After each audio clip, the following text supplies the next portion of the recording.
Time now for the news review segment. My guests are in, and so we'll go straight to the introductions and we'll begin the conversations. This morning I have Dr. Palgrave Boache-Dankwa. He's a member of the New Patriotic Party, NPP. Doc, good morning. Good morning. Good to see you. It's good to be here. Wanda Madilo is a member of the National Democratic Congress, NDC. Wanda, good morning. Yes, a very good morning to all of you. Yeah, you haven't shown up in a while. Yeah, we've been out there. Nice. Good to have you. Looking for appointments. At the appointed time, it will come. I like that word, at appointed time. Yeah. Let's go straight into it. We'll start this morning, of course, with a disturbing one. Our compatriots, our brothers and sisters from up north have become refugees in another country, all because of the conflict in the GBINYIRI area. We understand over 13,000 Ghanaians have fled into Ivory Coast and Burkina Faso, seeking refuge there as a result of the conflict. Quite alarming, if you ask me. Let me start with you, Doc. Your take on this. And a very good morning to you, and a very good morning to your listeners and viewers, and to greet my very good brother, Wanda. It's good to see you. Yeah, thank you, my brother. I want to begin this morning by bringing special greetings to the Pope of the Catholic Church, Pope Leo. Over the weekend, we had our first teenage canonized, who died at the age of 15 in 2006, and he's been canonized. And so Carlo Acutis has been canonized as a saint for the Catholic Church. And I think that it's a lot more of a model for young people to uphold the sanctity of the Eucharist. And so I just want to commend the Pope and the people that made this decision. Very well. It's a very troubling situation for Ghana. We have not had such incidents in a very, very long time. A beacon of peace, a beacon of democracy, having people displaced in this country and become refugees in the neighboring country is extremely alarming. I didn't think that it would get to this extent. 13,000 people. It could be more, actually. And I do have a few measures that I would want the government of President John Dramani Mahama to take. That almost immediately there is a need for him to declare a state of emergency in the Savannah region. That the government must look at some targeted areas to ensure that they're able to mobilize resources and oversee the abuse of power. I think that a state of emergency will be key. The second is state of emergency. A state of emergency in that particular region will be key. You must understand that we have these neighboring countries where our threats of terrorism, our threats of destabilization of a constitutionally mandated government. We are surrounded by all of these countries, and it doesn't augur well for international business investors. He's been traveling to Singapore, Japan, trying to bring in investors into the country, and you don't want the international news picking up displaced people in Ghana. I mean, it could be in the north, but everybody looks at Ghana and feels it's the capital, and so it's important that we nip this in the bud so it doesn't come down south. It would also be when you say state of emergency, what shape and form should this state of emergency take? A total one. A total one in the entire Savannah region, because that would give a clear demarcation of trying to curb the people that are causing these mishaps. You are aware that it's the Gonja guys that are doing all of these issues. They have rifles, they have ammunitions. They need to calm it down and clap it down so that we can be able to bring in our displaced Ghanaians back into the country. You don't want displaced Ghanaians in other countries where we are spending taxpayers' money to be able to take care of them. People are beginning to now, people's surges of leaving Ghana is extremely very high, and the risk of that is very high. The next time you realize people are on the Black Sea trying to cross over to Europe to see greener pastures, all because of the threats that they ensue to have in Ghana. And I mean, you don't want that. This is not a situation that was handed over to this government. This situation has met this government on the way. So we would expect that they uphold the highest level of leadership in dealing with this issue. My next concern would be for them to strengthen security in that particular area, because it's extremely key. We don't want our neighboring countries to think that we are poor with our security, that our borders are poor. And in these instances, you can always have people coming in and causing mayhem and causing trouble. We've been able to protect the country against threats of terrorism. We've not had any incidents whatsoever. We pray that we don't have any of that. We would want them to also engage in strong dialogue and mediation amongst both stakeholders that are involved in these clashes, and also try to provide a lot more humanitarian aid and refugee support. You wouldn't have wished that Ghana would be having refugees, but now we do, which has met us in the way of their leadership, right? So it will be good for them to try and attend to this. And I would call on ECOWAS. We now have a new ECOWAS chair, the president of Sierra Leone, President Bo. Would ask him to also try and come together and see how he can support Ghana, be able to mediate these issues. But I mean, within the shortest possible time, I would ask the government to pay a closer attention to this, because all of us stand at risk. The entire 15 regions stand at risk to the threat that is happening in the Savannah region. Very well. Wanda, your thoughts on this conflict and, of course, its attendant challenges? Yeah, so it, for me, let me greet the people of Ketu South. They have been wonderful people this far, and I appreciate the love and the passion with which they do what they do, and so I want to celebrate them for a day like this. This conflict began 24th of August 2025, and what is interesting is that this is a conflict that occurred because the chief of the area, we are told, was selling a piece of land. In fact, I was doing some research on what the size of the land is. It's just the size that can sit a container, a 14 by 14 feet container. You don't see? That's the report. And I don't know if there were other undercurrents before this event, and that triggered a lot of uproar and all that. And then what worsened it is that the chief's palace was burnt or supposedly set ablaze. And when that happened, then the clash began. And you had people who had guns, using their guns and clubs and machetes and all that. And we lost lives. 31 people died in the process.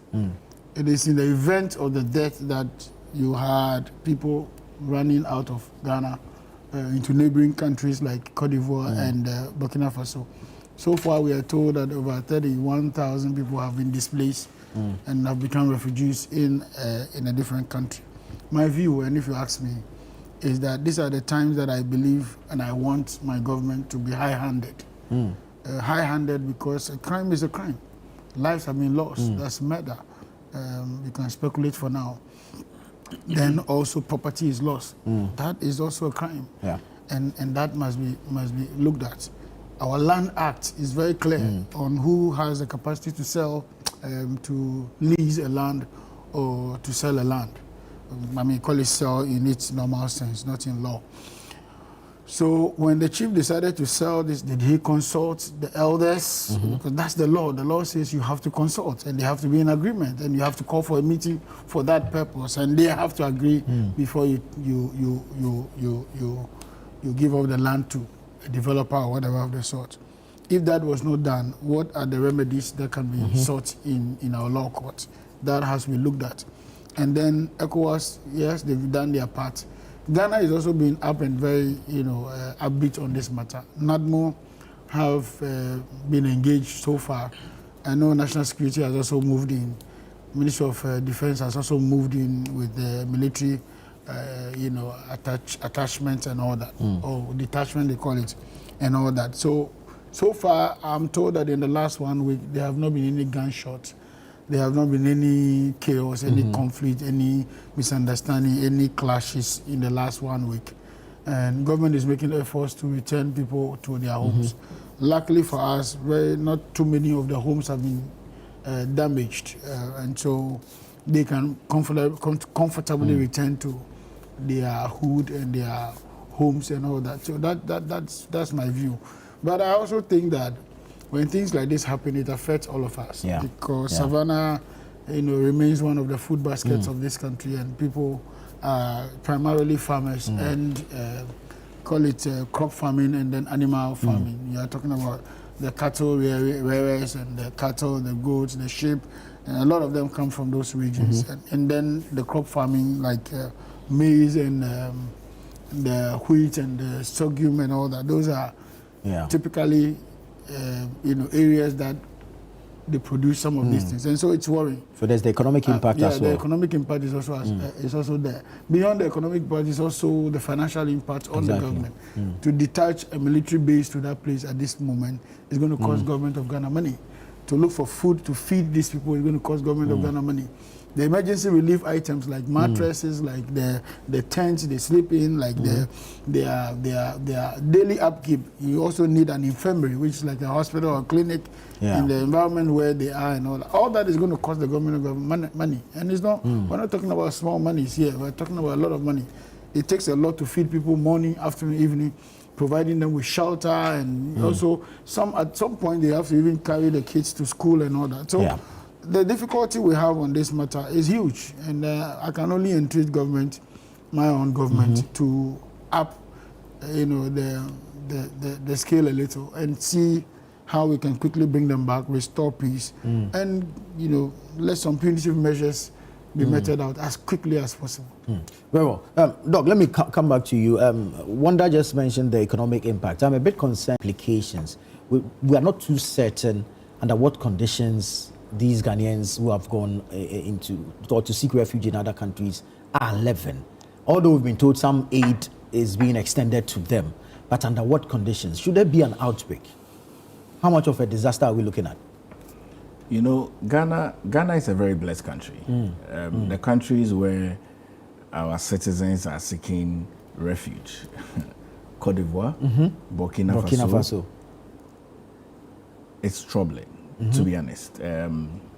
I have seen that the UNHCR humanitarian is making some amends and trying to go into the region to help our citizens, because it's extremely troubling. I mean, Burkina Faso is under a military junta.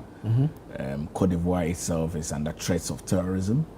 A sizable part of it is almost taken over by terrorists. And so it's a very dire situation. I'm not too sure how well equipped our NADMO is. I hope that they are sending good materials to our Ghanaians, not goods that would later on bring issues to the people. The sub-region is so volatile that we haven't experienced such shocks in a very, very, very long time.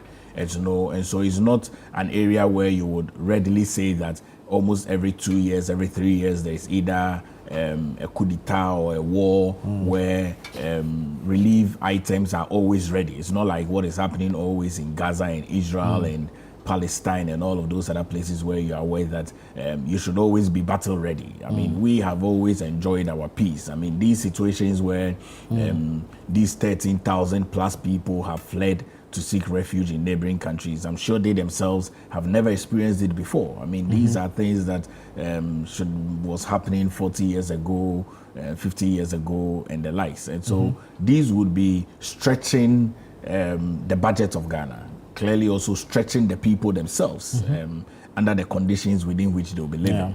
And so I would ask that the Ministry of Health looks into their issues very well, try to send a medical team there to make sure that there are no outbreaks. I mean, we're still battling with COVID-19. There are few incidents and few cases here and there. When there are clusters, you are aware that up north as well, there's always the elephantiasis that comes along, cholera also comes along. So we need to nip this in the bud, because the more we delay, the threats are very high. And you must also remember that we have built an airport in the Savannah region. I mean, the Tamale airport is there. So the risks are very, very high that we must look into, because you don't want people who are involved in terrorism, mixing our Ghanaian people and coming back into the country. So the threats are very, very high. If people say that they are hurt and they come into the country, you're not too sure whether they are terrorists, you don't know the threats that they bring to our own country. And economy-wise as well, it will not be safe for us. So this is a very serious issue that I would want the sitting government and the president to pay a closer attention to it. Right. Wanda, is it safe to say that there's growing insecurity in the country? No, I'll be too quick to conclude. We move around Ghana. I just arrived from Aflao this morning. I mean, I drove through the night. I didn't see any of such.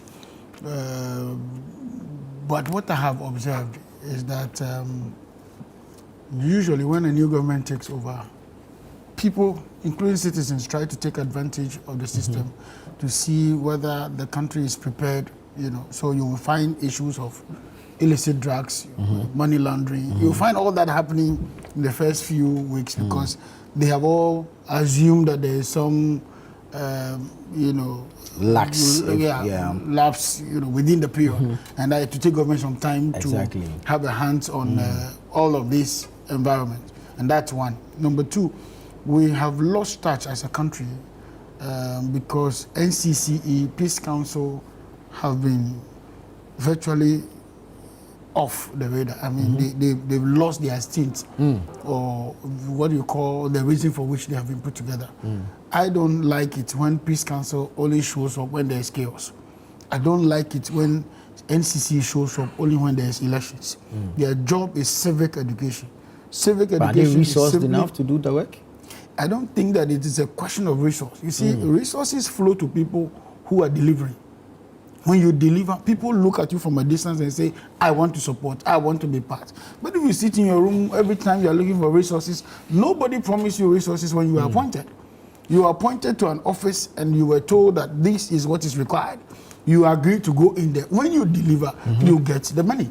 Sometimes the money is not even from GOG, it's not from government of Ghana. It's from donor partners that have seen what you are doing and willing to support. So if Peace Council really wants money, really want resources, there are a lot of agencies abroad, outside of this country, including private businesses in this country that are willing to support some of those projects. Do you think that if Peace Council decides to go to an area like Ketu South, maybe, I'm not saying there's chieftaincy or some chaos in Ketu South, and before that, Peace Council is on the ground, you think that the individuals who live in that place, like me, like somebody else, like a businessman who lives in that place and wants peace so that his business to thrive, will not be willing to support? Surely they will support. Yeah. But if you sit aloof, waiting and hoping that some budgetary allocations will be made and then you can make expenditure, I think that's where we are. We need leaders who are bold and having the vision and can see from afar, can see beyond what everybody else is seeing and plan. Once that is happening, you will see that resources will flow to some of this area. MTN and Co, DSTV, all these guys have so much money to spend on corporate social responsibility. But where and how is a problem. They don't find the agencies that are willing and ready to run programs that will benefit them or have their interests at heart. And when you begin that process, you see people flowing resources to your area. Right. And that's where I think that we have failed ourselves. When NCC decides to work in this country, we will have less problems. I mean, there are secondary schools, you can have clubs, NCC clubs in the secondary schools, just to educate people about their rights and their responsibilities. This is what the Constitution says. This is what is required of you as a citizen, and this is what, if you do, you fall in problems. If these things are done properly, we can even inculcate them in our curricula.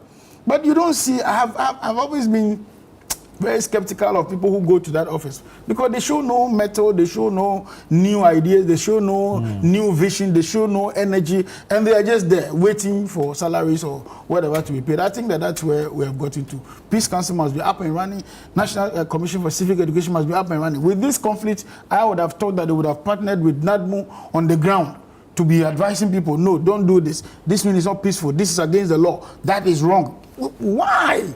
And they have offices all over the regions, yet nothing. So that's my concern. I think that the two institutions that have failed us in terms of civic responsibility in this country is Peace Council and National Commission for Civic Education. Very well. Let's move into other matters and find out if we've been failed by our governments over the period as a people, and I'm making reference to the Afari military hospital.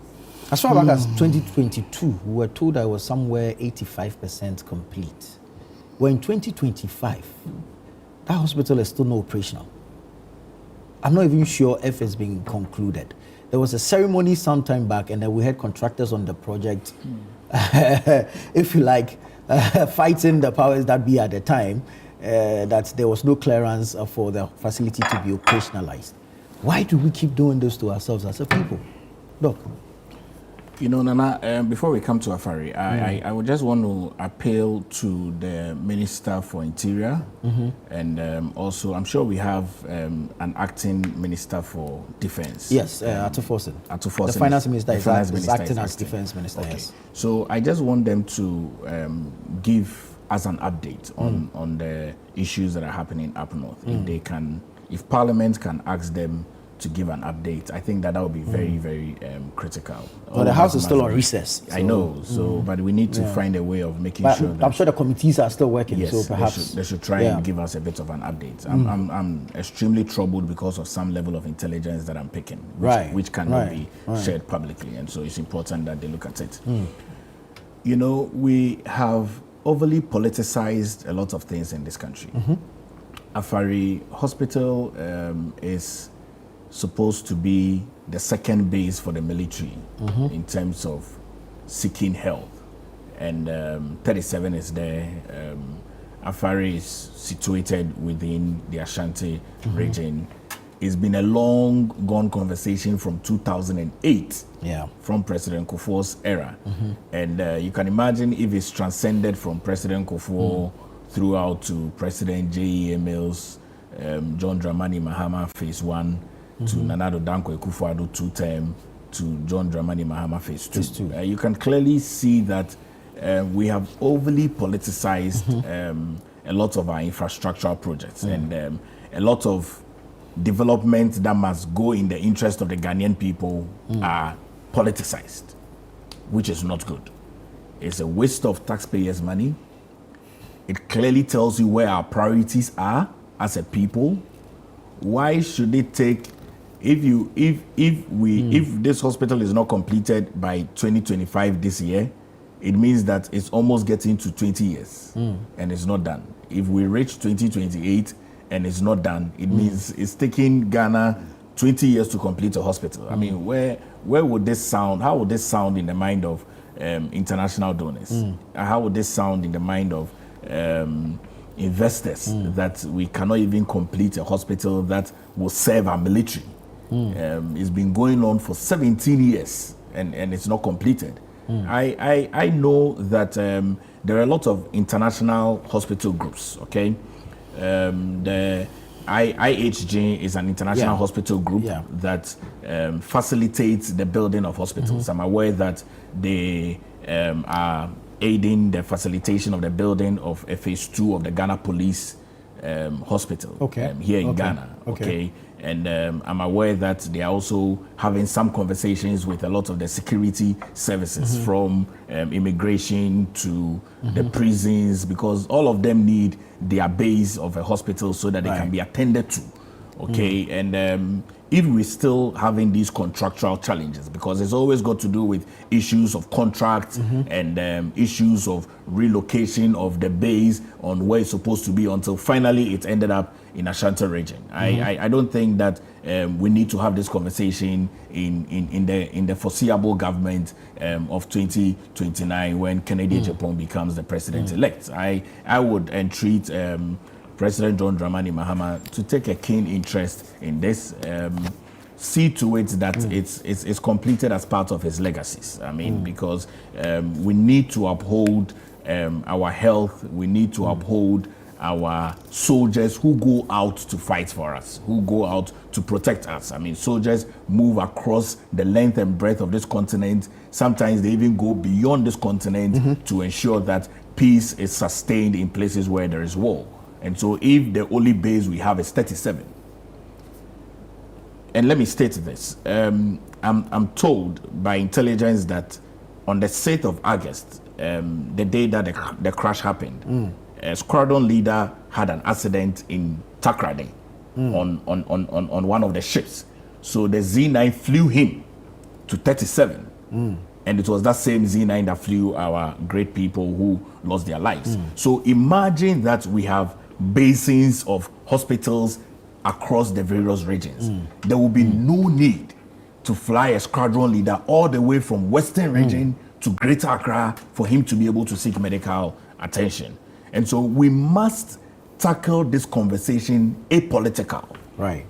It's almost unthinkable that it's taking almost 17 years. It's transcended a lot of parliamentary sittings. Exactly. Because this was approved in the parliament of 2008. On October 29th. Okay, exactly. So if even you look at the first parliament of 92, second 96, third 2000, and 2004, fourth 2004, it means you're looking at the fifth parliament. We're already in the ninth parliament. Yeah.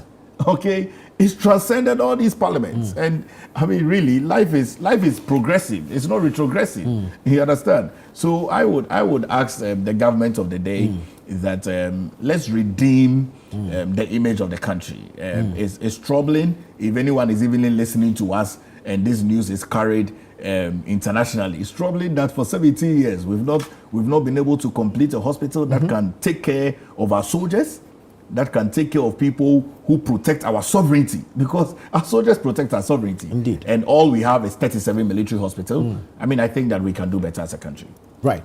Wonder, 500-bed facility from 2008. We are still here. And also, just to chip in, there was supposed to be a staff housing project as a 10-key contract as part of this. Yeah, no, all that have not seen the light of day. I'll try and speak to the history behind this whole Ivory hospital. Right. And I'm not going to sound political. Number one, yes, indeed, the military does have, I mean, if things were okay, they should have 3 hospitals. One is the 37 military hospital. Yeah. 2 is the Faso, which is not come on stream yet. Yeah. And the 3rd one is a level 2 plus. It's in GNC in Tamale. It's just a 60-bed hospital.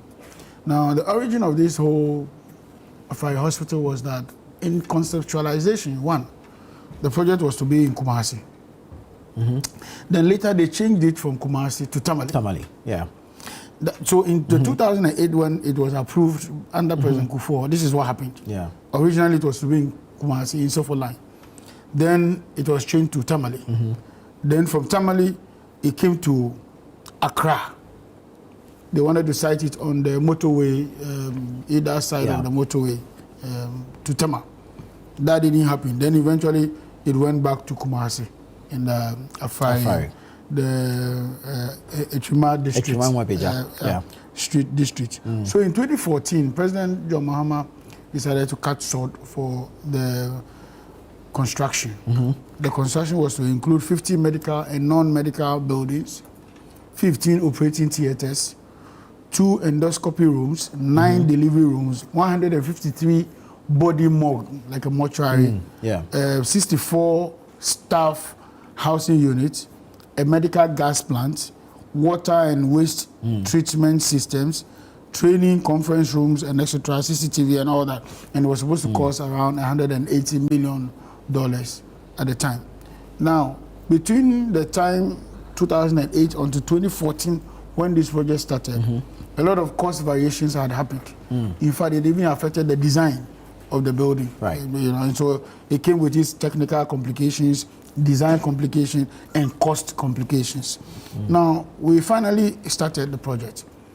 When we left office, we were somewhere in the region of 70–80% complete. Now, 70–80% complete, indeed, is still some work to be done. True. But a lot of commitment we'll see that through. The same can be said for another hospital of the Ghana Police Service, the one by the side, the Eurojet one. Eurojet is a company, is an Egyptian company Invest. that supports hospital buildings, especially with the IHG group, the International Hospitals Group. So they do a lot of partnership work, but that didn't happen. However, we went on a very ambitious project of Agenda 111, leaving all these ones uncompleted. And then we're back in government. I know that as part of our plans as a government, even in our manifesto, is that the Ivory hospital has been captured as one of the ongoing projects, that have to be fixed. There are complications to that matter. If you are into construction or into contract a little, you will understand that for a project that was supposed to finish somewhere in 2017 or so, by the time they were starting in 2014, it's still not completed. You will understand that there are complications. What are the complications? Financial complications, because there will be variations in figures, and those variations would have to be taken care of. That's one. Number two, there will be issues of insurance, because when you take up a project, you are asked to insure the project for a time period. By now, and it's a lot of money. By now, it's a lapse, and so somebody will have to get that back on course. Then beyond that are issues of the availability of the materials that you yourself have indicated you're going to use. How do you start a gas plant how many years ago? 14 years, sorry, from 2014 to date is how many years? Like some 9 years or so? Yeah, about 11. About 11 years about ago. 11 years 2024 ago. will make it 10 years, And so 11 years. Expect issues of rusting not to affect you. Expect issues of cost implication not to affect you. Even the technology you are using. True. 11 years, technology has moved on. So a lot of complications have come into this whole business of going back to the hospital. In 2024, they made some payments, on 1.7 million payment to the contractor to go back to site, but that was too late. It does even sound as though it was a campaign thing that our people tried to do. So in 2025, in February, the late Honorable Dr. Omanibuama had confirmed that the project will be completed and operational by September 2025. And so work is ongoing. I believe that we will get around those matters as quickly as possible, and then we can have a hospital to be proud of and see. Actually budgeted to be 500-bed hospital. Government of Ghana will do a part of it for now, open it, and then do the phase 2 to clear up all the areas of beds and all that. Just over the weekend or last week, there were a lot of stories about how that Ridge Hospital did not have beds. And it was very topical. You hear these stories and you are worried. I have advocated that the phenomenon where we go to a hospital and they say there are no beds is lazy. And you should be firing some of those medical directors. Because I just need to go to China, okay, get what we call profiles. You want to build a hospital, or you want to buy beds, you want hospital beds, just get the profiles. Get any of these artisans, welders, get about 100 of them in one place. Let them go get the profiles. Profile means the shape, the length, the size. They cut it for them. They come to Ghana. We have people who are doing welding in this country. A lot of welders in this country. Once they have the profiles, they just come in, buy our local steel on the market, cut the profiles, fix the beds, and we're gone. When we were in secondary school, we used to sleep on beds. So, and I see a lot of tents in conference center, left to rot. Can't we just go for some of those tents, put it in these hospitals, and call that place a bed transition? So you come in, we put you on those beds, you are being served in those places, it's an open place. When somebody is discharged, we replace. And then it's like a transition point. Exactly. How should this cost the state? I mean, if you put 100 welders together, they can produce for you about 1 million beds in no time. And yet we have this problem that has been on our hands for all this while. We have no excuse to have a low bed syndrome. And somebody's perhaps waiting to go abroad to go and buy beds and all that. Beds. It's the procurement economy. For me to be treated. The procurement economy that we run. I think, and that's where, as a country, we need to wake up as quickly as possible. True. Because I know that my president is very much interested in how that these things don't short-change the country. How do you explain this? Bed. How do you explain that bed?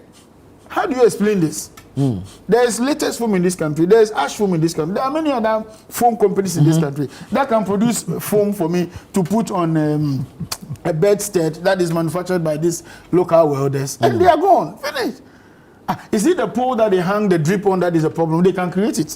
What is special about the hospital bed? The artisans who can fabricate it. Who can fabricate it and do it, and we can have thousands and millions in within few months. What are we doing? Doc, a matter of priority, no? I think that I go to hospital in Ghana. I mean, I don't have the luxury of flying out of this country.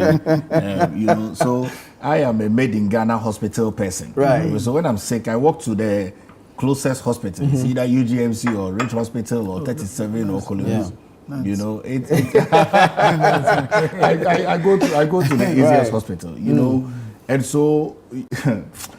Sometimes when I think, I'm like, he's right. How can we have a no bed? I mean, how can you go to a hospital and they tell you we don't have bed? And they make so much in internally generated funds. When you go to Kofanoche, you will see people sleeping on the floor, sitting in wheelchairs, unattended to. Emergency people are brought and they are lying on the floor. I've seen it with my own eyes. And it's cut across. And I think that it really should be a matter of priority. Really, really must be a matter of priority, which is why I've said there are a lot of developments in this country that must not be politicized. And one of them is health.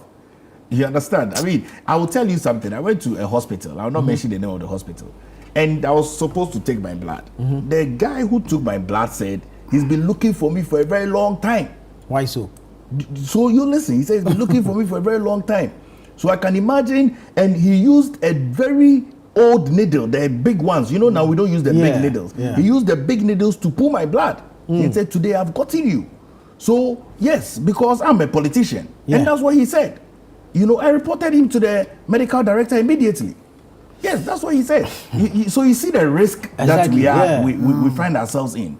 So I think that these no bed issues must be a thing of the past. In fact, it's actually laughable. It's really, after what we have gone through with COVID-19, where people were struggling for oxygen, you understand? Now, the highest number of death is as a result of oxygen, even when we don't have a crisis. So I think that it's important, really, that we prioritize our health institutions, because not many of us can fly out of this country. And so if we cannot fly out of this country to seek medical attention, please, let's make sure that whatever we have here can take care of everybody, such that when there are crises and there are issues, you are not now looking for a plane to fly somebody out of the country. There should never be a conversation around the fact that I've gone to a hospital and I can't find a bed.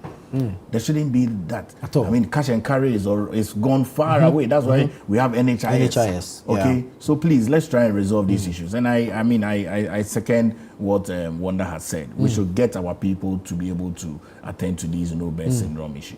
Well, Wanda, in these issues of delayed or if like non-completion of projects, are there no crime or criminal elements involved? Because if you look at even the contract value, it would have diminished by now, because inflation, exchange rate, the value itself would have diminished, and that would put extra cost burden on the state. In law, you see, our laws are, in fact, the law is a very difficult area, a great area to explore.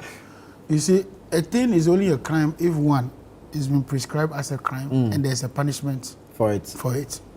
So it can be called a crime, but there's no punishment. Therefore, it loses the value of being a crime. So some of these things, that's the difficulty we have. An uncompleted project, the government comes to power, sees a project, decides not to complete it. It's wrong. It's not right. You took an oath to protect the public purse.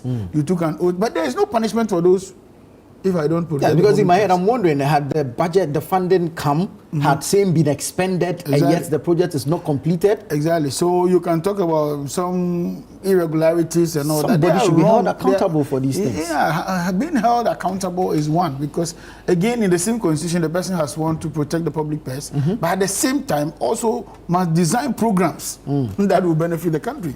So if he defends himself by saying, oh, what I'm doing is to protect the country, is waste over there, we want to investigate, like, excuse me, when the MPP came to power, all the Cocoa Roads projects came to a standstill because they said they were investigating. And after investigations, nothing happened. They didn't find anything, and yet those projects stalled and all that. So we should be holding politicians accountable. However, it must be prescribed in law, codified so-called, so that a punishment is meted out. Otherwise, some things are crime, but they don't qualify for prosecution. you can only qualify for a reprimand or something of the sort. Again, on this no bed syndrome in our hospitals, I sincerely think it's not even a government challenge. It is typically an institutional problem. Okay. For instance, why should Kolebu, with all the revenue they make, the internally generated funds they make, not make a plan, a strategic development plan that says that every year, out of our IGF, we are going to produce 200 extra beds. Why should that also wait for government? Government pays the salaries of the people over there. They pay electricity bill, they pay water bill, they pay for equipment, they pay for everything. So what does the IGF do to all these state institutions? That's where my focus is. You take so much IGF and it's only used to pay bonuses. It's only used to pay, staff, remuneration. It's only used to buy cars for CEOs. It's only used to, renovate houses for CEOs. Where did we go wrong? Where did we go wrong? People sit at board meetings and make so much because, yes, there's some largesse in that ministry or department or agency or whatever of the sort. I think that's where the problem is. We need to find leaders who have the country at heart, who are willing to develop the country, who also have some strategic development and business, acumen to run some of these institutions. If you give me any of these hospitals to manage, it's like this. I'm not advocating for it, but I'm saying that at least I have the idea, and I practice in the environment of corporate, in the corporate environment. Right. I've been a business person for some years now. I've run my business very successfully, and I can run some of these places. And so when I see them making very basic mistakes, very basic, decisions that do not augur for the interest of this country, I'm very scared. I'm very worried. I can't understand how a CEO is comfortable walking about, driving into the premises when people are sleeping on the bed, on the floor.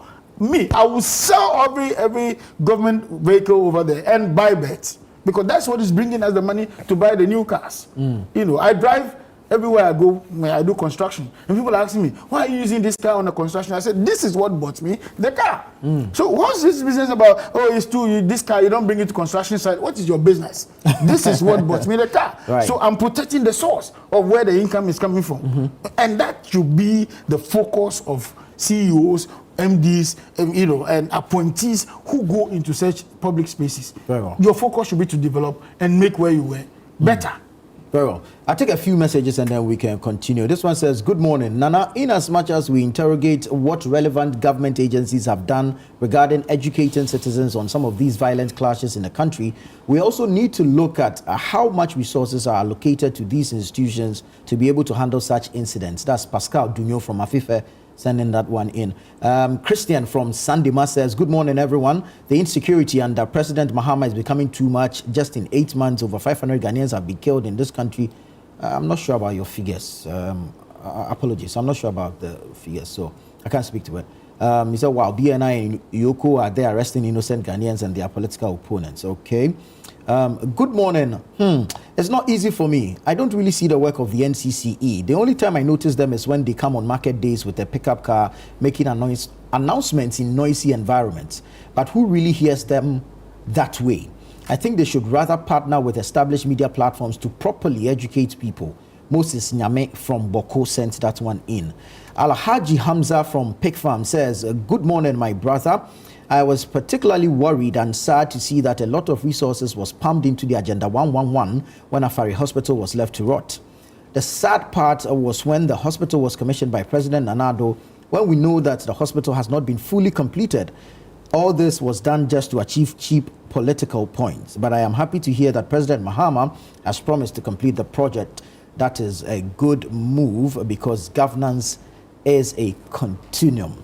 All right. Thank you. You can also send your comments in, send us a text via the WhatsApp line, or you can tweet at us on X and also comment on our live links on Facebook as well as YouTube. Now let's get into some other matters. The matter of DSTV pricing and the call for a reduction. The committee set up by the minister begins its work today. Wanda, looking at all that has transpired prior to the establishment of this committee, what should be the expectation of the consumer? I am conflicted. In what way? conflicted in this discourse because I am a private business person. And so I know it's a very difficult conversation for me. Yeah. But I will try to navigate my way around it. So all this began somewhere in April. January, February, March. In March 25th, thereabout. DSTV announced a price hike of 15%. Yeah. At the time, we were beginning to see the dollar to CD. Yeah, the CD had hit the gym. The CD was making some good gains. Yeah. And so it was shock to many of us if you're on DSTV. And I am on DSTV because I love football. I'm always watching Premier League on the weekends. And that increase triggered a lot of discussion. I remember consumer protection groups like CATS International, a few other agencies, came on board to say that, no, you are giving us a raw deal. We all are aware that your pricing is in dollar. And every time the dollar shifts, you increase your price even without communicating to us. Yeah. Sometimes you just want to pay. You are alerted that you have 2 days to go. You want to pay, and you realize that the rate has shifted. And it has shifted. The explanation is that because it's in dollars. Yeah. Today, it's still in dollars, and there's a nosedive. Yeah. That reminds me, let me even talk about another one. So there's a company in this country that sells cars, pickups and all that. So I wanted to get a pickup. At the time, they told me it was $46,000. And the dollar was 18, 16 at the time. So I felt it was too much, because when you do the computation, it's already in about 700,000 at the time. I said, okay, let me wait and see how it shifts. As soon as the dollar started getting weak, and I ran there to ask them, oh, I'm back, I want to get the car now. They said, no, they don't want the dollar. The car is no longer being priced in dollars. In the $46,000. Now they want CDs. So I asked them. And by which time, the 46,000 has crashed to about 500,000. Yeah. I mean, from the 700 to about 500,000 when you convert. Yeah. They told me point blank that no, they are not going to take the dollar, even if I have the dollar. They want the CD. And how much? But CD equivalent of what? 46? Forget about it. They're no longer selling in dollar. Which we forget about the $46,000. Right. They are no longer selling in dollars. They are selling in Ghana cedis. And I asked how much. They are asking for 770,000, even more than it was when you needed dollar to give to them. So I'm like, what? How do people think? And this is a foreign company. Lifestyle. Yeah, this is a foreign company that is, bent on cashing in at both ends. And if you see the computation within that period, from where the dollar has dropped to and where they were now asking for the CD, if you do the computation, about 240,000 Ghana cedis that more you'll be saving, that you have to be paying them extra or profit that they are making. And I'm like, no, then call it off. We can import that car ourselves and then and pay the duty. So this is what is happening in the market, where foreign companies, including even Ghanaian companies, are trying hard to play within the dollar CD space. This is my worry. And for DSTV, unfortunately, they played into this so nicely, and now they have been caught, or in the web of this. If you wanted to charge in Ghana cedis, just charge in Ghana cedis. If you want to charge in dollar, charge in dollar. And the law does not allow you to charge in dollar. So you definitely will have a CD equivalent or a working rate. Okay. If you really want to do it, then go to the Bank of Ghana so that they can apply the rate for you month in, month out. Because our subscription is a monthly thing, 30 days. Sometimes I don't watch TV for the whole month. You still have to pay. Yeah. We don't even have a consumption sensitive rate. It is just that once you have paid, it's 30 days. 30 days over, you are disconnected. Whether you watch or you didn't watch, nobody cares. And that is where I think, if you ask me, the minister should be focusing on that. Let's do a consumer-based payment approach. So you pay per view. You pay per the number of hours you watched. Not the blanket rate where I just buy the whether you watch or you didn't watch, you travel, you didn't travel, then you are asked to pay. I think that if the minister would get anything very, very, worth the bite, it will be more. And this is just an advice. I'm not asking for anything. I'm just saying that from my perspective as a business person, you pay as you consume. You pay as you consume. That's the best way to run some of these things. This blanket payment of pay, and then even our own GTV, it should be on pay as you consume. When you travel abroad and you sleep in a hotel, the number of hours you watch your TV is what you pay for. Not because I just walked into a hotel, so I pay for it. The pay channels, or it is the number of hours, and you finally should print your bill. You will see that you watch channel B for 2 hours, 3 minutes. This is the charge. That's the charge. That's the charge. That way, I can choose to on my TV or not to on it. You understand? And all these companies come here and they make so much money because they feel that Ghana is a place where you make money by charging and taking advantage of the consumer. Go to Nigeria here. There are friends of mine who use the Nigerian DSTV in Ghana. They pay less than we pay. Yeah. What is happening? What is happening? So I think that the government of Ghana should also look for another alternative in terms of the charging and all that. It will be difficult for them to get DSTV to do a lot of the things we're asking for because the law says that government of Ghana must protect the consumer. But that protection of the consumer is not to say that the other company will lose. So there should be a middle ground between DSTV and government of Ghana. There will be some discussion. I believe that we will reach a conclusion. But I'm also suggesting that government of Ghana should be insisting on pay as per you consume. view. Pay as you consume, not the blanket payment. And that's where the weight is. Because if you're asking me to pay 540 Ghana cedis for the Compact Plus, I'm paying 500 Ghana cedis for Compact Plus, and I don't watch it for the whole month, and I'm still paying. That's heavy. If you ask me to pay that money per view, maybe I'll be paying like 20 Ghana cedis, 30 Ghana, or 500 Ghana, 40 Ghana cedis, or whatever, 100. That way, I don't feel it. I don't even care what rate they take it to. So you think the blanket is more like a rip-off? That is where the gig is. Because that's where they're making the money from. They just entice you to come on board. You pay. You haven't watched. They don't care. Meanwhile, the watch is depending on how much data has been drawn. I watch DSTV. There's a small rain and it goes off. No signal. There's small wind. It goes off. No signal because they are using data. And they don't even have fiber optics. They are using the whatever data. So the small shift in the direction of your dish, then there's disconnection. Those are the quality issues that we must focus on and insist that DSTV does better. We all travel abroad. We sleep in hotels. When there is rain, no channel goes off. You watch your channels. But in this country, the moment there's a little shift, the weather changes, then DSTV goes off. And you will still have to pay. So even if they reduce the rate today, the short change of the consumer has to do more of the blanket payment, 2, the quality issues, and 3, finally, even the decoders are sold. Those decoders you can't use for anything. When you go, you buy them. They come and install, you pay for it. When you stop using it, it's still there. Yet you have paid for it, and you can't use it for anything further. So those are the issues that I believe that if government begins to engage along those lines, we can have a better, reward for the consumers, Ghanaians in total.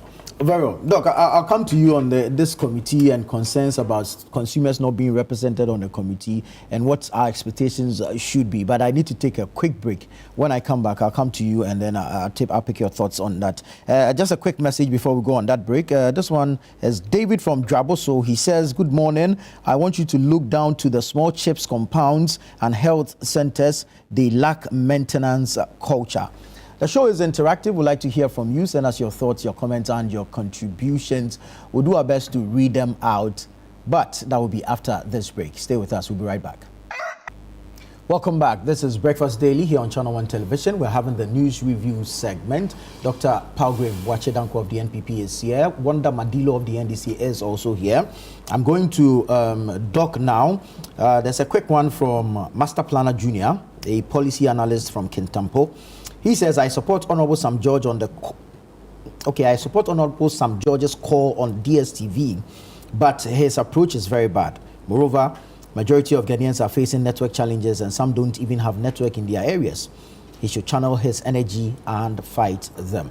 Very well. Doc, let me come to you on this stakeholder committee that's set up to work towards a price reduction if it will happen. But I've heard Kofi Kapito of Consumer Protection Agency say that the end user or the beneficiary in this matter is the consumer, but there's no representation of the consumer on this committee. So he doesn't see.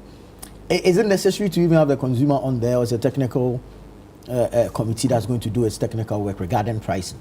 We are the ones that use the service. We subscribe to it. We subscribe to it, and so it's important to have someone from that agency representing all of us and our interests. But you know, Nana, DSTV has taken us for a ride.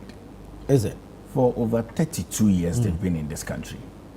Why hasn't any government thought outside the box to create our own system where we can feed on? Why can't we have a network that is owned by Ghana that gives us the same services that DSTV gives to us? Why can't we do that? I got very surprised that every month I have to be giving money at home to renew the subscription that we are using. And oftentimes I've just watched CNN, BBC, a few football, and things like that. And that's really what I've done. And so I've stopped watching DSTV and I've stopped subscribing. If I need anything, I go to my Netflix or I go on YouTube and I stream live because I have my internet at home. Because it's not working. We need to really try as much as possible to resolve this issue. We have all these digibox that began, you recall, where you had all these networks because we have a lot of free to air. Why can't we create our own system in Ghana? For over 32 years they've been here. So that brings in competition and it breaks the monopoly DSTV is enjoying. I believe in healthy competition. I believe that the market must not be monopolized, okay? Which is why a merger between Telecel and what's the other one? AT is key because you see that I wrote an article many years ago about MTN being a single market player in this system, where and it's risky even for our national security. It's a threat to our national security that you have only one mobile network that has the highest number of Ghanaians on it. I mean, it's something that must be looked at. So we cannot be taken for a ride as Ghanaians. DSTV has overly monopolized the system. We need to be able to create our own system. I believe in owning our own rights, owning our own system, making sure that we serve the Ghanaian people, we serve our children, we serve every single family what they need. And it must be a pay as you go. Why should I pay for something that I have not used in a month and it's not even a carryover? And every time they keep asking me, Daddy, the DSTV is finished. And I keep renewing every now and then. But then at a stage I've stopped. I tell them, look, just turn on, go to YouTube, and when I want to watch BBC, CNN, I go to the YouTube channel, and I'm paying for the internet, and I think that's much better than subscribing to DSTV. So that you're able to track it real time. Yes, I'm able to track it real time. Yes, I mean, where I'm not seeing the value for it. Because I mean, how much time do I even spend at home? Right. So I mean, DSTV must come to the table very clean. The minister must rethink the approach. I mean, clearly, he must rethink the approach that is being used, because you see, you also don't want to scare away investors who want to come into the country. Okay, true. You want a fertile ground where people can come and invest, which is where a number of issues that happens in the country is a bigger threat to the global international market, which must be looked at. And for me, I would ask that DSTV needs to come to the table. They need to think about us Ghanaians. Need to look at the consumer that they are serving and really take our consideration into their interest, because if not, they will need to run out of the market. There's this argument that the state's broadcaster, GBC, is supposed to be charging, if you like, a fee, 30 cedis or so. But even that, we are not paying. So for those who are subscribing to DSTV, it's their option. They chose it. So they should be left to pay for whatever. Does this hold? An unregulated market is a dangerous market to be in. But then it's a free market. Absolutely. It's a free market, but it must be regularized. Because you have citizens that are consuming. Ghana is owned by Ghanaians. I mean, really, if you come into Ghana, you must abide by what Ghanaians want. I mean, we are guided by that. But how many people in this country are foreigners? The foreigners cannot outnumber the citizens. It never works anywhere. True. And so, if at the time DSTV started, I mean, it was for the creme de la creme. You recall? I mean, those movie magic and all those things. If you are not in a certain class in this country, you cannot afford it. Right. But now they've been able to work through. They had the big satellites. Yes, now they've been able to work through the heart of many Ghanaians, such that with a little token you can be able to subscribe and watch. And so if they want to be able to keep their consumer base, they really must take the consumer's heart to interest, which is why the minister must rethink his approach. It must be consumer driven, really, okay? And I mean, when I recharge my phone, it's pay as I go. If I've not used my data or I've not used my credit, I don't lose it. It runs into months and I still have it.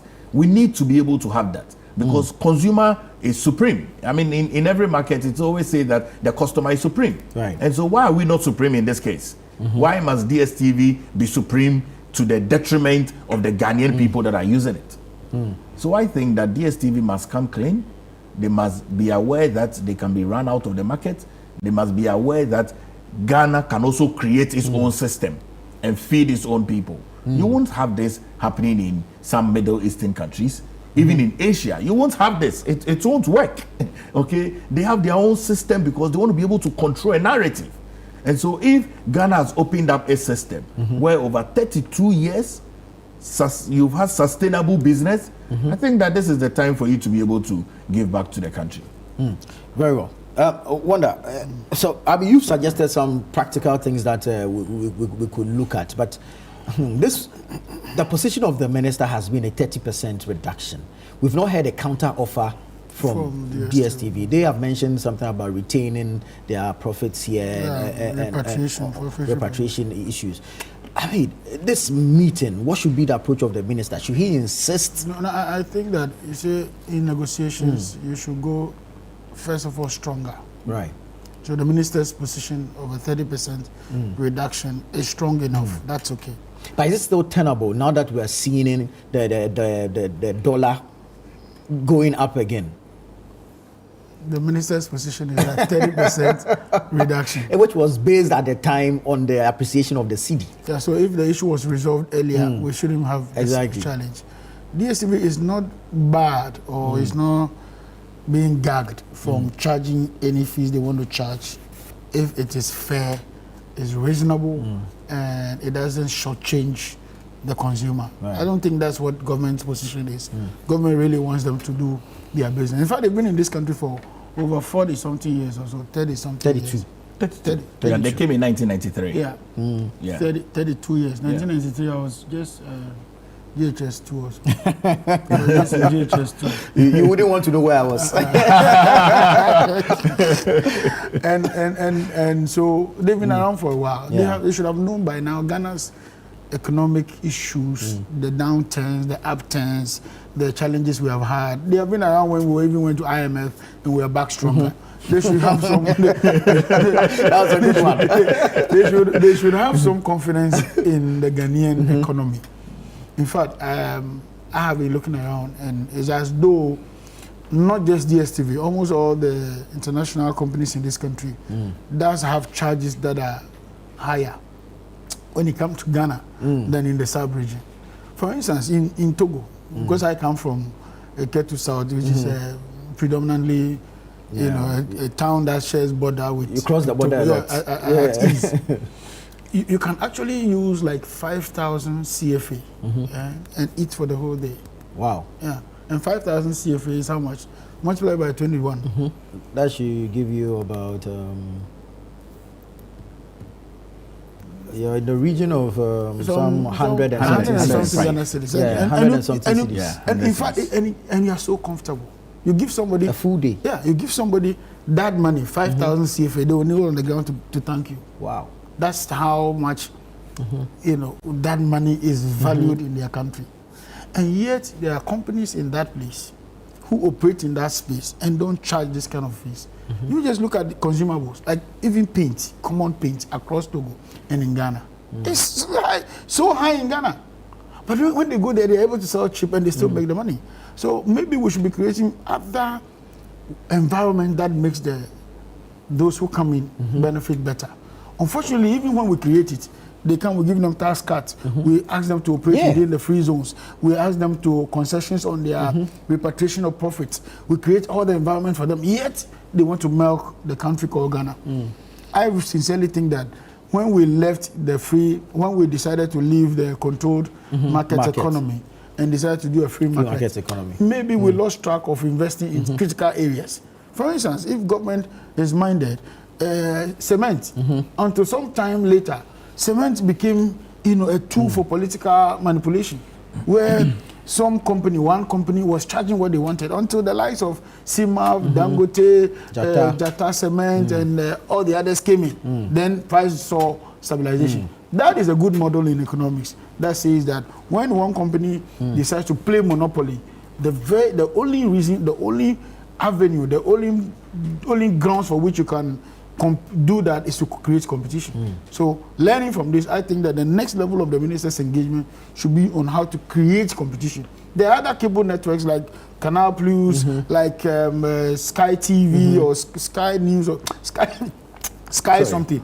That also does have some of these bouquets. You go to UK, there are a couple of them. Let's bring them in. Let them create the right competition, and prices will fall naturally than what DSTV seems to be doing. Because what they are doing, nobody does it in this country. They are the only cable network, if you ask me. In fact, even our local channels, your own channel is on DSTV. Yeah, we are on DSTV, 363 actually. So you see, so that's what is happening. They are taking over the market and they are playing their monopoly status, and they are making sure that they make the highest revenue as much as possible. Create competition.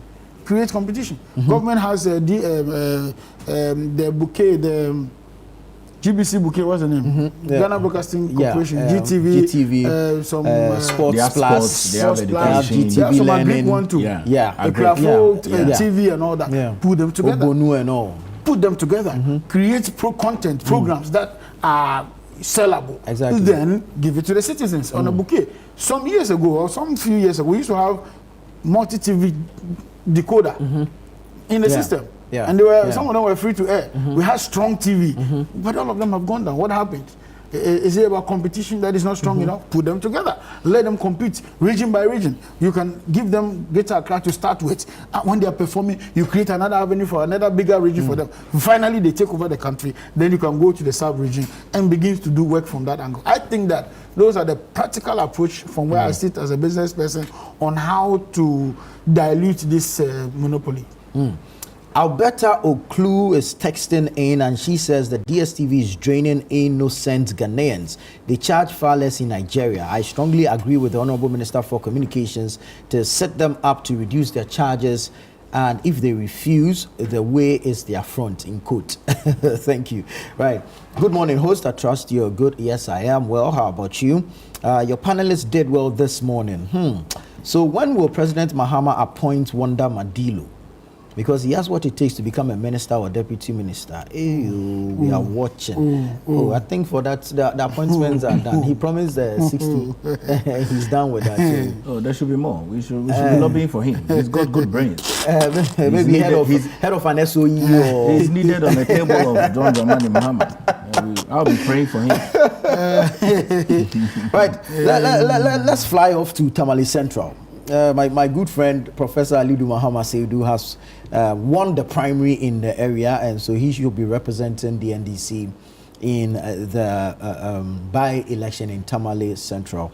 I mean, which by-election is occasioned by the unfortunate, tragic passing of the Honorable Murtala Mohammed. Professor Alidu, that comes, I mean, he came out tops out of what, 12? Yeah. 12. There's a lot of interest in Tamale Central. No, I'll start with you. Let me congratulate him and also send my condolences to the family of Murtala Mohammed. Murtala is such a nice gentleman. My senior in politics. We would have wished that this incident had not happened, but indeed, our special condolences to his family, his wife and children. And to state that this is a walk in the path for the NDC. I don't know how many more bigger political parties will contest. You are aware that we have given off this election to the NDC. So if the biggest opposition party is not contesting, it means that Prof is almost an MP elect. And we would ask for calm in the constituency. We would ask for him to continue the legacy of Murtala Mohammed. We would ask for him to also pay particular attention to the constituency in terms of development.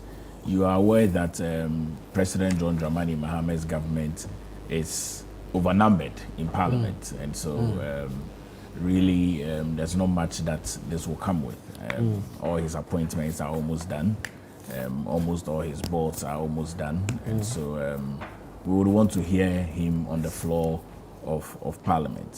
He's stepping into very big shoes. Murtala has served Ghana very well. He would forever be remembered by some of us, and so we would wish him the best in this election and wish the constituents the best. Tamale Central is important to Ghana. The chaos, the rows, the issues that are happening around those areas are very, very key. And so would want him to discharge his duties very credibly, very humbly, with the highest level of integrity. As a professor from University of Ghana, I have no doubt in my mind that he can deliver and serve the good people of Tamale Central very well. Very well. Well, we've seen a lot of, or a number of academics coming to the political space, some directly, others by virtue of appointment. This augurs well for us going forward, right? It was deliberate. Yeah. The NDC, working on the background some years ago, that it's a party full of, they give us all kinds of description. The NDC doesn't have elite people in the, but even when they were saying that over the years, we have always had the biggest brains, when it comes to politics. I mean, we have had professors becoming our flag bearer, becoming presidents. And it's all over the place. We have even professors becoming deputy ministers. But that tag of opposition parties that the NDC wasn't doing well, even on the university campuses and all that, we decided to work, against that, and so we became very attractive to academia and to people who matter in terms of the brain power and all that. So I'm very excited for Prof. I need his grace. I need his grace. I need his grace. So I'm going to call him to say, Chairman, pray for me. As a special dispensation. Because out of 5,500 votes, the guy pulled 840. More than 50% out of a race of 12 people. I mean, that's scary. And his closest contender also pulled so much. That means it was a two-man race, if you like. Because the guy pulled some 540 or so votes against 800. And that, for me, that excites me. You're in a business of overwhelming victories. So that excites me. And being a lecturer, he's a lecturer at University of Ghana Political Science Department. I think that he will do good to the people of Tamale. He's already an MP, so-called, because the MPP won't contest that. I've been generous enough not to contest. Yeah, we've also, pulled out of many other elections before. But you didn't pull out of Akwetia. You want to beat them there. Akwetia was already a case in point, prior to losing Honorable Kumi. So Akwetia is one. I have told people that is one to be forgotten as quickly as possible. Because when you talk about Akwetia, the sensitivity of the issues, life has been lost and all that. So you just don't want to go into those here. Then also in Tamale, you want to call on the family of Murtala to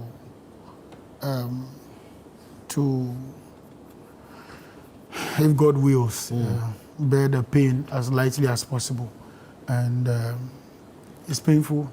It's not something you want to think about. And I also want to call on Prof. Alidu to also take very good care of the family of Murtala. Very good care. If I were him, I would adopt the family as my own. Take care of the wife, take care of the children, take care of the extended family, make money available for them, pay their bills. Because you see, but does he have it? He must find it. He's a lecturer. He must find it. He must find it. That places a lot of responsibility on his shoulder. I say he shoulder. must find it. Wow. Yeah, because you see, it's not an easy task. The seat he's going to sit on will come with a lot of such issues, and he must find it. Otherwise, he doesn't have a business around that place. The emotions, the pain, it's not a natural death. We can't say that Murtala was ill and went to the hospital. And, but this is very painful, very traumatic. So anytime the citizens see you as the one who has replaced him, if you don't offer that comfort, that peace, that brotherly cover for them, you remind them of their pain. That's why I'm advising that he should take time, make time for the family, open his doors. In fact, he is a Muslim, if I'm not mistaken. Yes, he can do Prophet the Muslim. He can engage them proper as a Muslim, of course. I know they have their own ways of engaging. I know where you're going I don't know. I'm not sure why Palgrave is not going to any of those. I only thought he was proposing. No, and sending the toast. No, not at all. So I think that will be. Tamale Central is a very beautiful environment. I have very good friends, in fact, in the northern part of this country. Tamale Central, Tamale North, and Tamale South are places that I play a lot in that area. And so I send my condolences to the family. It's a coincidence that was created only in 2004. So prior to 1992, 96, 2000, we didn't have Tamale Central. It was carved out in 2004. So Murtala came from Nadoli. Yeah, from Nadoli to Tamale Central. No, not Nadoli, from Nantong. Nantong. Came from Nantong to Nantong, that place. He did one term over there and then came to back. In fact, he contested Tamale Central before when Yunus Hussaini was going, and then he lost Yunus Hussaini. Right. So the following elections, he went to Nantong, won over there. Then he lost again and came back to Tamale Central to contest. Right. It's been a journey, a very adventurous one for him. And Murtala is a personal friend. He's also a senior. You know, in the Nooks fraternity, I was one time president of the national organization. And he was also formerly our rep to the All African Students Union. So we have that cordiality, that, contact. May his memory live longer and stay with us. Politically, Prof, as a lecturer of political science, knows what he's up against. But as Wanda has painted a picture, realistic on the ground in Tamale Central. He has to sustain the seat because the NPP is preparing very hard. Yes, he has to sustain the seat. You're fancying your chances in Tamale Central. Absolutely. Wow. Once we have redrawn, we are strategizing. We are rebuilding the party. Yes, spectacle. We are rebuilding the party. We can present a very keen competition to him. Yes, we present a very keen competition to him. I mean, academics are entering into politics, like you said. We have a lot of professors as well. We have a lot of PhD holders as well, who also hail from Tamale Central. So hopefully GTech doesn't come after you. Oh, no, absolutely not. I mean, no, absolutely not. No. So I think that he needs to sustain the seat because we are coming very strongly. I mean, we have very high chances of winning the 2028 general election. We have very high chances of becoming majority in parliament. And Tamale Central is a seat that we'll be looking at. So once we have not contested, it means we are preparing. Right. So he has a lot of work to do. And I mean, very clearly, I said they are overwhelmed with numbers in parliament. He will be a backbencher because he's a first-timer in parliament. I hope and pray that he would make his presence felt on the floor of the House and be able to catch the eye of the Speaker. Very well. Wanda, looks like this morning people are doing a lot of lobbying and advocacy for you. Philip is texting and he says, "Good morning, host. I am an NPP member and supporter, but I admire the communication skills, the demeanor and composure of Mr. Wanda. He should be considered for a position in a future reshuffle. May we continue to have such discerning minds on our screens." Well, thank you. And thank you to you, gentlemen. Doctor, I want to say something before you wrap up. Briefly. You know, the Ministry of Defense is a very important ministry. I want to call on President John Dramani Mahama. Please make an appointment immediately.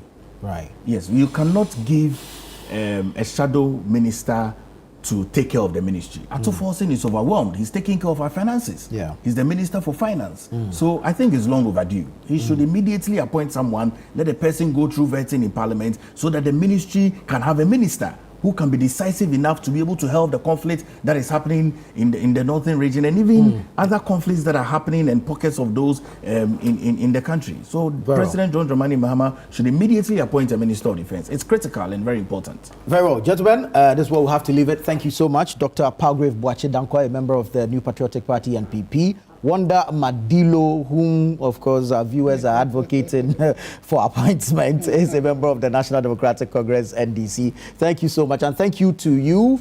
Keep the comments coming in. The show remains interactive as Philip and Chris Carter take over from me. We'll see you again.